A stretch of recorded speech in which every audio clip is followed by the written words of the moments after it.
So, young coders are using AI for everything and giving blank stares when asked how programs actually work.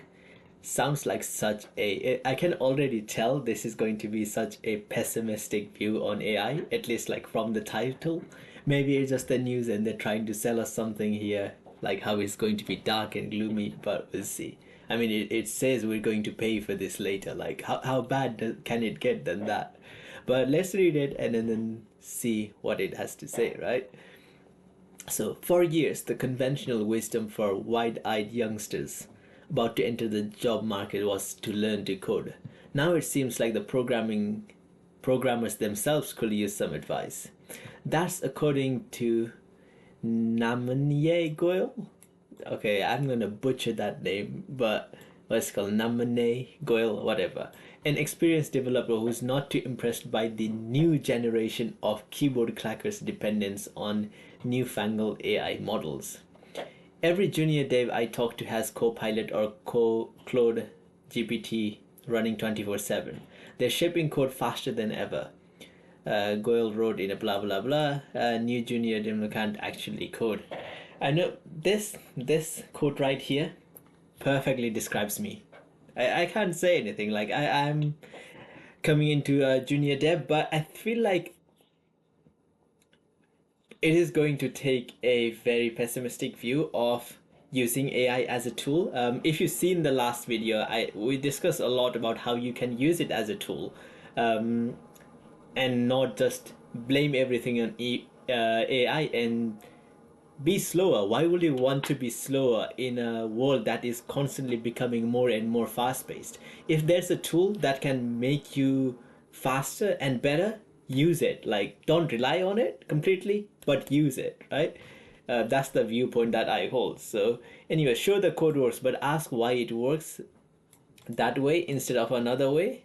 They give blank stares. Of course, I think that is one of the main things that at least upcoming programmers sometimes struggle with is the why rather than actually understanding. It's just about getting the solution, and I've fallen into this trap before. Especially I come from this age where my first year of uni is when GPT was released, so going right into it, I was one of the first, well, not the first users, but like, well, when it became public, I was there to try it. And when I first tried it, it was like magic. And then I just started using it for everything without understanding.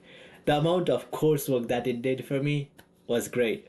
But I think over time, as I've used it more, like I've started using AI more as time goes by, but what I use it for has completely changed, right? So the foundational knowledge that used to come from struggling problem is just missing, he added. No doubt the chalkboard pounding algebra teachers once grumbled about calculators and no one will question their place now. But Gold's grip isn't against AI necessarily, more so that it provides too much tempting of a crutch. I guess, yeah, but as the point it makes about just doing it on a chalkboard compared to when calculators came around. This is going to happen with AI as well over time. It is going to be so common in our like everyday life that no one's really going to think about, oh, you're using AI. It's just a thing that you do. Given how much AI grows, I think there will be a point where you will, well, we already do that in a way, but where you will have your phones, your computers, everything with all of the internet to solve a problem. I mean, we already do that. That's what online exams are, but it is going to get so much more common. Maybe we won't have exams, at least in a typical sense that we have right now. But yeah. So, like any vocation, part of mastering it involves struggling at first and having the courage to ask the old master question. In Goyle's heyday, the place to do that was Stack Overflow. Yeah, let's not even talk about the um, benefits and downsides of Stack Overflow, right? At least if you've been in coding for a while, you know about it. The forum's still popular, but in post-chat GPT age, more and more coders are turning to large language models for answers instead. Juniors dev these days have it easy. They just go to chat.com and copy paste whatever errors they see. well wrote. But if AI just gives the right answer, it isn't forcing newcomers to synthesize different possibilities and really grapple with thinking through the problem. Okay, fair enough. With Stack Overflow, you had to read multiple experts discuss, get the full picture open. It was slower, but you came to understanding not just what worked, but why it worked. Okay, yeah, it keeps on saying the same thing about you need to understand why something works. What was I gonna say? But it says about the fact that you have to keep going through multiple things to understand something. But I don't think you do. Um, I think you can get a broad understanding of something like anything and still not be able to implement it. And I think where we can go with AI over time is like you have the understanding of what's going on, but you can figure out how to do that with AI, if that makes any sense at all, right? Um, go away.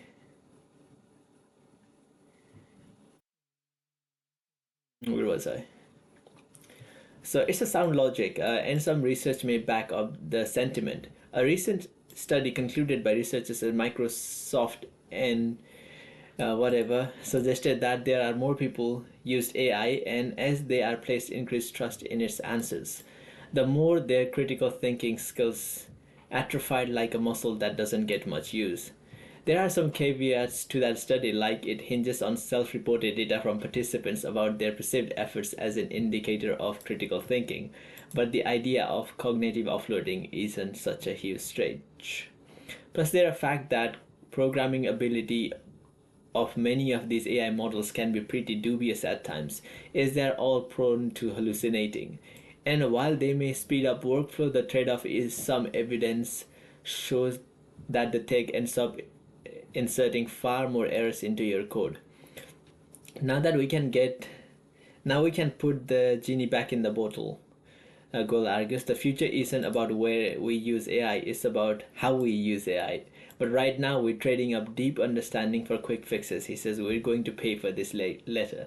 Okay, I think I kind of agree there.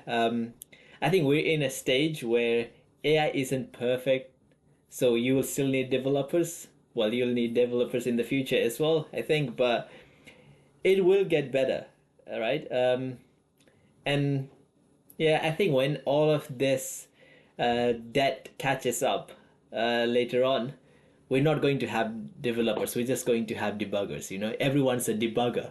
Like we just go and find what the problem is with the code, and then we make it good. You don't need to learn to develop anything because AI will do that for you, right?